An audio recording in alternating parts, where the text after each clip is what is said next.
Vamos tratar agora no capítulo dos crimes contra o estado de filiação, né? Lembrando que a filiação é um dos direitos da personalidade da pessoa, né? E desse direito da personalidade decorrem todos aqueles princípios, né? Todos aquelas características próprias, né, da personalidade, né? Como imprescritibilidade, inalienabilidade, né?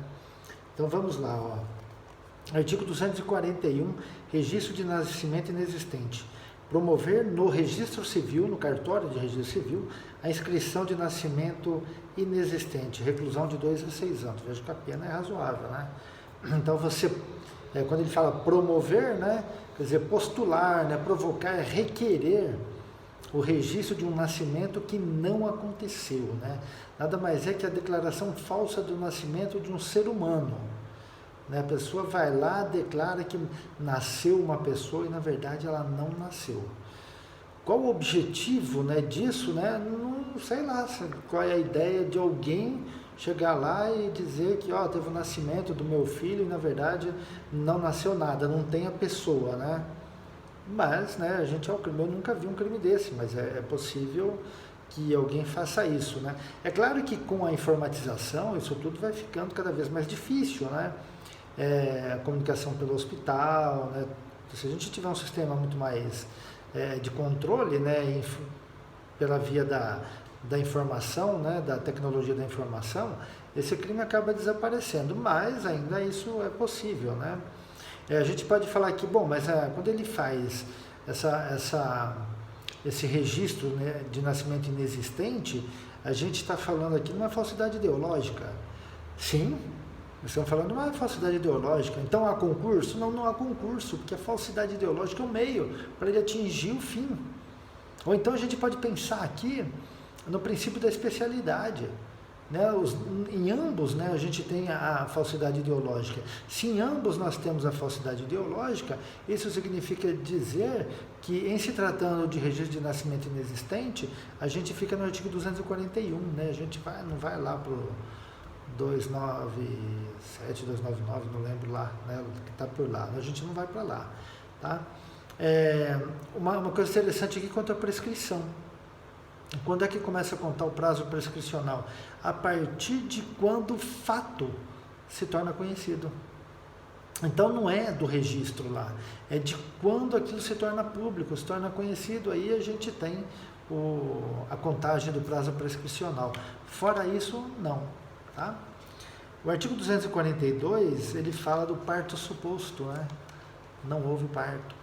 Supressão ou alteração de direito inerente ao estado civil de recém-nascido. Então vem lá o 242, isso é mais interessante. Dar parto alheio como próprio, dar parto alheio como próprio.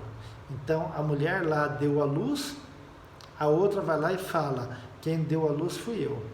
Isso é muito comum quando a gente fala da adoção brasileira, né? Se a gente lembrar lá no direito civil, a adoção brasileira, ou seja, eu vou lá e falo que o filho é meu, não preciso passar por processo de adoção, nada disso, tal, né?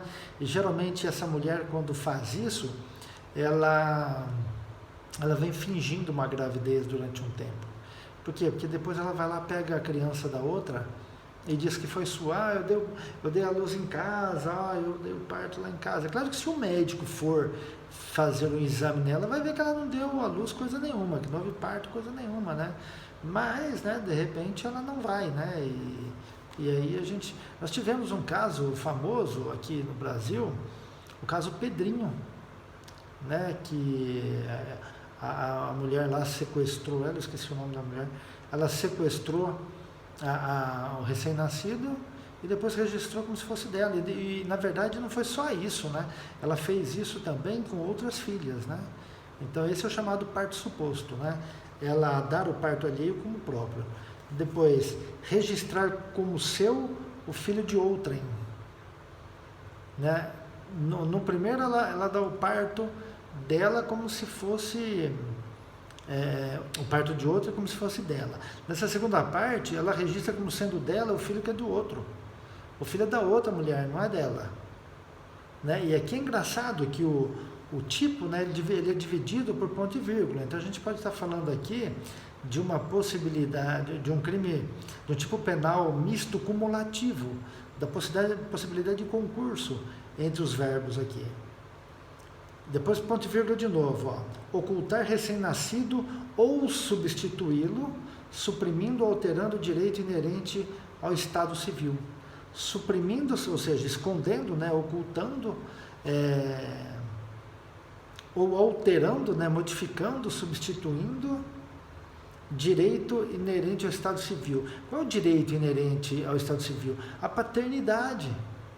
Eu sou filho de quem? Né? E todos têm direito a saber, filho de quem? Né? Quando eu falo paternidade, eu falo, né, estado de filiação, né? Tanto pai quanto mãe. Ele tem o direito de saber quem é o pai e quem é a mãe, né? E quando você faz essa troca aí, você modifica. A gente tem a adoção brasileira dessa forma também. A pessoa vai lá, registra o nome dele, é de outro, né? E às vezes consegue burlar o sistema do cartório e registra, né? É muito comum essa chamada adoção brasileira, aceita pelo direito civil, até porque você vai fazer o quê? A criança já está lá com os pais, já criou vínculo afetivo, né? E se a gente lembrar lá do direito de família, o direito de família é muito a afetividade, né? Então, não tem como tirar a criança de lá, não tem como reverter isso, né? E principalmente quando os pais concordaram com isso, né? Então é muito difícil. Os autores falam que isso daí é erro de proibição, lá do artigo 21, né? E eu gosto mais, né? Como eu sou mais fã dos princípios, né?